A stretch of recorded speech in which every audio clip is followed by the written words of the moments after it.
వాళ్ళ అభిష్టాలకు అనుగుణంగానే పరిపాలన సాగుతుంది ఈ నియోజకవర్గంలో అనేది వాస్తవం అని చెప్పేసి తెలియజేస్తాను. అధికారులకు ఎవరైతే రోడ్ల మీద కట్టుకున్న వాళ్ళు కూడా చెప్తాను, మీరు ఎవరిని కూడా ఉపేక్షించద్దండి. దొంగ పట్టాలు చేసిన ఉపేక్షించద్దండి. ప్రభుత్వ భూములు దోచుకునేది ఉపేక్షించద్దండి. ఎవడైతే పేద ప్రజల డబ్బును దోచుకోవడానికి కాలనీల పేరు మీద వ్యాపారాలు చేసే వాళ్ళని ఎవరిని ఉపేక్షించద్దండి. పట్టాలు దొంగ పట్టాలు ఇళ్లలో పరుపుల కింద పెట్టుకోనో, లేదు బీరువాల్లో పెట్టుకోనో, ఇళ్లలో రబ్బర్ స్టాంపులు పెట్టుకోనో, పాస్బుక్లు పెట్టుకోనో, దొంగ పాస్బుక్లు పెట్టుకునో అనుకో, లేదు సంతకాలు పెట్టుకొని వాళ్ళకి స్పెసిమెన్ సిగ్నేచర్స్ ఒక స్పైరల్ బైండ్ నోట్బుక్లో పెట్టుకున్నారంట. ఫలానా చచ్చిపోయిన తహసీల్దార్ దాన్ని చూసి సంతకాలు పెట్టేవాళ్ళం. స్పేర్ చేయొద్దండి. స్పేర్ చేస్తే కూడా నేను కూడా ఓర్చుకున్నాను కూడా చెప్తాను. వీళ్ళ మీద హార్ష్గా పోతున్నాం. ఖచ్చితంగా మిమ్మల్ని ఇబ్బంది పెడతాము. ఇబ్బంది పడేటువంటి పరిస్థితుల్లో మీరు ఉండేటటువంటి ఊర్లో ఉండండి.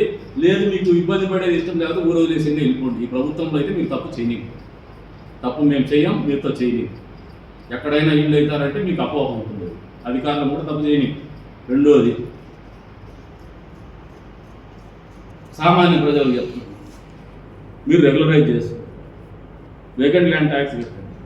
పీనలైజ్ చేసేటప్పుడు కూడా వీళ్ళకి ఏమైనా విచక్షణ అధికారాలు ఉండి వీళ్ళు ఏమన్నా డబ్బులు ఎక్కువ మాట్లాడి తక్కువ చేసుకుంటాం, మేము డబ్బులు ఇస్తామని అపవాదు మీరేమన్నా పెట్టేదంటే కూడా ఒక టోల్ ఫ్రీ నెంబర్ ఇస్తామని మీ కంప్లైంట్స్ కానీ, ఇది ఒకటే కాదు, ఏ కంప్లైంట్స్ ఉన్నా ఒక టోల్ ఫ్రీ నెంబర్ ఇస్తాను, ఒక మెయిల్ ఐడి ఇస్తాను. ఈ నియోజకవర్గం మీరు ఎప్పుడైనా దానికి ఫోన్ చేయండి. టోల్ ఫ్రీ నెంబర్ మీకు అందుబాటులో ఉంటుంది. మీరు చెప్పిన గ్రీవెన్స్ వినడానికి మేము సిద్ధంగా ఉన్నాం. దాన్ని పరిష్కారం చూపించడానికి కూడా మేము సిద్ధంగా ఉన్నాం. ఎక్కడైనా అటువంటి ఆరోపణలు వస్తే కూడా దాన్ని పరిష్కరించడానికి, దాని మీద చర్యలు తీసుకోవడానికి కూడా మేము సంసిద్ధంగానే ఉన్నాం. కాబట్టి ప్రజల సౌకర్యార్థమే మేము ఆలోచన చేస్తాము. ప్రజలు బాగుండాలనే ఆలోచనతోనే చేస్తాము. ఇప్పుడు పెట్టిన మీటింగ్లో అవుట్కమ్ ఏమంటే 3 లైన్లో చెప్తున్నా. ఆర్డీఓ గారు, సబ్ రిజిస్టర్ గారికి, మున్సిపాలిటీ అధికారులకు, టౌన్ ప్లానింగ్ ఆఫీసర్ గారికి, రెవెన్యూ ఇన్స్పెక్టర్ గారికి, వీళ్ళందరికీ కూడా ఒక సమన్వయ కమిటీ పెట్టుకుంటారు. వీళ్ళు రిజిస్ట్రేషన్ జరగాలంటే కూడా వీళ్ళందరి సమక్షంలో చెప్తున్నాను, వాళ్ళందరి సమన్వయంతోనే జరుగుతాయి. ఏదైతే అన్అప్రూవ్డ్ లేఅవుట్స్ ఉన్నాయో రెగ్యులరైజ్ చేసిన తర్వాత 14% వేకెంట్ ల్యాండ్ ట్యాక్స్ కావచ్చు, దాని మీద పీనలైజేషన్ కాదు. పీనలైజేషన్లో కూడా వాళ్ళ విచక్షణాధికారాలు లేకుండా ఈ సమన్వయ కమిటీనే ఒక సెంటుకి ఇంత అని చెప్పేసి ఫిక్స్ చేయమంటున్నాను. ఎక్కువ పెంచేది తక్కువ పెంచేది వద్దు. ఆ విచక్షణ అధికారాలు వదులుతున్నాం. ఎందుకంటే గుడగాల్సి ముఖం మీద వేసే వారాలు ఉంటాయి. అందుకు కూడా అవకాశం లేకుండా దానికి ఒక నామినల్ అమౌంట్ ఫిక్స్ చేసేసి ఆ డబ్బు కూడా ప్రజలకు తెలియజెప్పేస్తాం. అంతకు మించి ఏమన్నా అడిగినా మా దగ్గర కంప్లైంట్ చెప్పండి, అంతకుమించి మీకు తక్కువ చేసినా కూడా మా కంప్లైంట్ చెప్పండి. అంటే మీరు తక్కువ చేస్తున్నారంటే you're taking their interest, personal interest. కాబట్టి రెండైనా మా దృష్టికి ఇస్తామని చెప్పేసి చెప్తాను. ఇవన్నీ కూడా మీ సౌకర్యార్థం చేస్తున్నాండి. ట్రాన్స్పరెన్సీ అనేది, పారదర్శకత అనేది తీసుకురావాలనే ఆలోచనతో చేస్తున్నటువంటి నిర్ణయాలు ఇవి. కాబట్టి ఖచ్చితంగా అమలు అవుతాయి. వచ్చే రోజుల్లో చెప్తున్నాం, ఇవన్నీ కూడా పకడ్బందీగా అమలు చేస్తాం. ఎక్కడ కూడా నేను వీళ్ళు అవుతారని ఎవరికన్నా ఉంటే కూడా మీకు తిక్కబట్టింది అనుకుంటాను. జరగదు.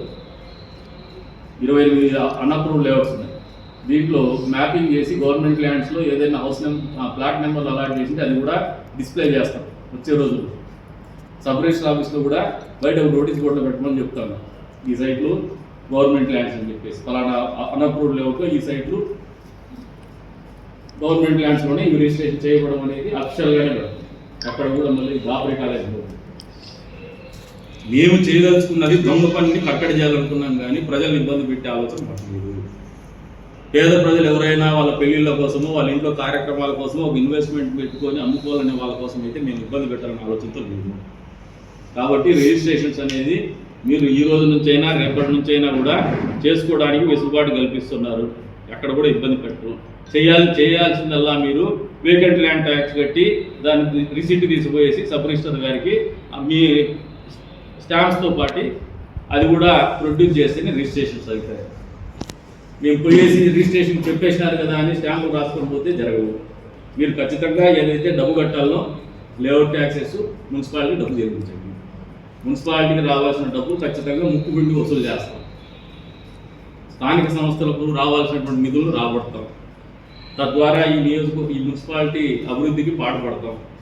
అది మీకు సౌకర్యాలు కల్పించడం కోసమే కానీ మా స్వలాభాపేక్ష ఏమీ లేదు, మా ధనార్జన ఏమీ లేదు మాకు. కాబట్టి సహృదయంతో అర్థం చేసుకోమంటాను. మీకు పరిష్కారం చూపిస్తాను. ఇప్పటికీ వెసులుబాటు ఇస్తాను. నేను గతంలో కూడా వెసులుబాటు ఇచ్చినా మీరు వాడుకోలేదు, మీరు డబ్బులు కట్టుకోలేదు. రూరల్ ఏరియాలో అయితే, సబర్బన్ ఏరియాలో ఏదైతే ఉందో ఆ సౌకర్యాలు కల్పించడం కోసమే కానీ మా స్వలాభాపేక్ష ఏమీ లేదు, మా ధనార్జన ఏమీ లేదు మాకు. కాబట్టి సహృదయంతో అర్థం చేసుకోమంటాను, మీకు పరిష్కారం చూపిస్తాను, ఇప్పటికీ వెసులుబాటు ఇస్తాను. నేను గతంలో కూడా వెసులుబాటు ఇచ్చినా మీరు వాడుకోలేదు, మీరు డబ్బులు కట్టుకోలేదు. రూరల్ ఏరియాలో అయితే సబర్బన్ ఏరియాలో ఏదైతే ఉందో ఆ ఏరియాలో కూడా సంబంధిత గ్రామ పంచాయతీకి వేసి పంచాయతీ సెక్రటరీతో ఒక ఎండార్స్మెంట్ తీసుకొని తహసీల్దార్ ఆఫీస్కి వేసి మీరు కట్టాల్సినటువంటి రెగ్యులరైజేషన్ ఛార్జెస్ కట్టేసి ఆ రసీదు తీసుకొని సబ్ రిజిస్టర్ ఆఫీస్లో ఇవ్వండి. ఇంత పారదర్శకంగా మీకోసం మీరు ఆలోచన చేస్తాను. మాకల్లా కావాల్సింది ఏదైతే ప్రభుత్వానికి రావాల్సిన డబ్బులు ఖచ్చితంగా రావాలా, ప్రజలకు ఏర్పాటు చేయాల్సినటువంటి కనీస అవసరాలు మౌలిక సదుపాయాలు మేము ఏర్పాటు చేయాలని ఆలోచనతో చేస్తున్నటువంటి కార్యక్రమం ఇది. ఎక్కడ కూడా ఒకరిని ఇబ్బంది పెట్టాలని ఆలోచన చేస్తున్నటువంటి కార్యక్రమం కాదు.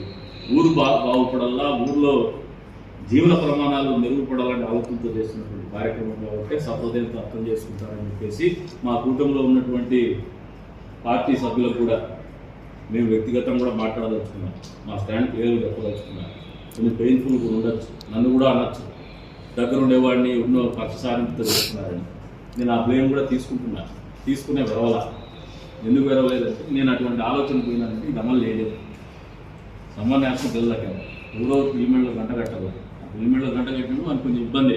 కానీ మేము ఆ ఇబ్బంది పడము, ఖచ్చితంగా అమలు చేస్తున్నాము. కాకపోతే ప్రజలు కూడా సహృదయంతో అర్థం చేసుకొని మనందరి జీవితాల కోసం ఆలోచన చేసి తీసుకుంటున్నటువంటి నిర్ణయము. ఎవడైనా రాజకీయ అపేక్షతో చెప్పేటువంటి మాటలు కూడా మేము తెలిసేటువంటి పరిస్థితులు లేవు. ఏదో బజార్లో కూర్చొని అట్లా చేసేసి భూములు రియల్ ఎస్టేట్ పెడిపోయారు. రియల్ ఎస్టేట్ నిజంగా ఉండే వాల్యూ ఖచ్చితంగా వస్తుంది. భూములకి ఏ రేటు పలుకుని ఆ రేటే పలుకుతుంది. లేని రేటు మీరు పలికించాలంటే ఇంక పలకదు. ఎందుకంటే మీ తీగలు తెగిపోయింది. మీరు టింగ్ కావాలంటే టింగ్ మోగదు. కాబట్టి ప్రజలు మోగిస్తారు. ఇప్పటి నుంచి టింగ్ ఎంత రేటు మోగించాలో వాళ్ళే మోగిస్తారు. కాబట్టి మీరు మోగించలేదు. కాబట్టి మీరు అర్థం చేసుకొని మీ నోళ్ళకు కూడా మూతపడతాయి. వచ్చే రోజుల్లో వాస్తవ ధరలు ఏవైతే ఉన్నాయో ఆ ధరలే కలుపుతాయి. భూమి ధరలు కూడా మధ్యతరగతి వాళ్ళకు కూడా భూములు అందుబాటులోకి వస్తాయి. మధ్యతరగతి వాళ్ళు కూడా ఇల్లు కట్టుకోవాలా, మధ్యతరగతి వాళ్ళు కూడా హౌస్ సైట్ కొనాలా, దిగువ మధ్యతరగతి వాళ్ళు కూడా హౌస్ సైట్ మీద ₹2 డబ్బులు పెట్టుకోవడం సురక్షితంగా వాని డబ్బులు వాడు కాపాడుకోవాలా. పాచి పని చేసుకునే వాళ్ళు, అంటు దొంకునే వాళ్ళు ₹2 దాచిపెట్టుకొని ఏదో కాలనీలో పట్టాలు తీసుకొని పాపం వాళ్ళకి తెలియక పట్టాలు కొనడము తప్పే, అమ్మడము తప్పే. అది ఉచితంగా ప్రభుత్వాలు ఇచ్చేది. దానికి ఏదైనా డబ్బులు ఇచ్చిన వాళ్ళకి కూడా చెప్తాను, నన్ను ఇప్పటికైనా కరెక్ట్ చేసుకోండి. మీరు ఎవరికి భయపడాల్సిన పని. మా దగ్గర కొన్ని కంప్లైంట్స్ వచ్చినాయి, వాటిని కూడా ప్రాసెస్ చేస్తాను. వచ్చే రోజుల్లో కఠినంగా వ్యవహరిస్తాను. అదే రంగా చెప్తున్నా, ఈ నియోజకవర్గంలో దాదాపు 91-92 నుంచి C&I మిషన్కి సంబంధించి చర్చాస్తులకు సంబంధించి కుంభకోణానికి మూల కేంద్రము కదిరిగానే ఉంది. దీని మీద మొన్నట కలెక్టర్ గారి మీటింగ్లో నేనే ఒక ఎంక్వైరీకి అడిగినాను. దీని మీద పూర్తి స్థాయిలో దర్యాప్తు చేయమని చెప్పేసి అడిగినాను. C&I చర్చికి సంబంధించినటువంటి ఆస్తుల క్రయ విక్రయాల మీద కూడా నిలుపుదల ఉత్తర్వులు జారీ చేయమని చెప్పేసి కూడా అడిగినా దానికి ఆయన స్పందిస్తూ వెంటనే చేస్తాము, మీరు రిప్రజెంటేషన్ ఇవ్వమన్నారు, ఒక లెటర్ పెట్టమన్నారు. నేను లెటర్ కూడా పెడతాను. వచ్చే రోజుల్లో ప్రజలకు చెప్తాను, C&I చర్చిల ఆస్తుల విషయంలో పూర్తి స్థాయిలో వాస్తవాలు వెలుగులోకి తీసుకొస్తాం. దీంట్లో దొంగలు ఎవరో ఖచ్చితంగా తేలుస్తాం. అప్పుడప్పుడు పారిపోయే వాళ్ళు మీకు ఒక ఎక్స్క్యూజ్ కింద మాకేదో ఆస్తి తగాదు, మీకు ఆస్తి తగాదులు ఉండేకి మీరు ఎస్సీలు కాదు, లేదంటే క్రిస్టియన్స్ కాదు, మీరు పారిపోయినారు. మీకు వాళ్ళకి ఏం తగాదా ఉందో మీరు ప్రజలకు చెప్పుకోవాలా. ఏమారిస్తే ఇంకా ఏమారే వాళ్ళు ఎవరు లేరు. పూర్తి స్థాయి వాస్తవాలు అనేది వెలుగులోకి తీసుకొచ్చేటువంటి కార్యక్రమం తొందరలోనే జరుగుతుంది. కలెక్టర్ గారి ద్వారా ఖచ్చితంగా దీని మీద పూర్తి స్థాయి విచారణ జరగబోతోంది. చర్యలు కూడా జరగబోతున్నాయి. రిజిస్ట్రేషన్లు కూడా నిలుపుదల చేయమని చెప్పేసి కూడా నేను రెవెన్యూ అధికారులను అడిగినాను. ఆయనకు ఫస్ట్ క్లాస్ మ్యాజిస్ట్రేట్ ఏదైతే జిల్లా మ్యాజిస్ట్రేట్ అధికారిక హోదాలో ఈ రిజిస్ట్రేషన్ నిలుపుదల చేయమని చెప్పేసి కూడా కోరుతాను.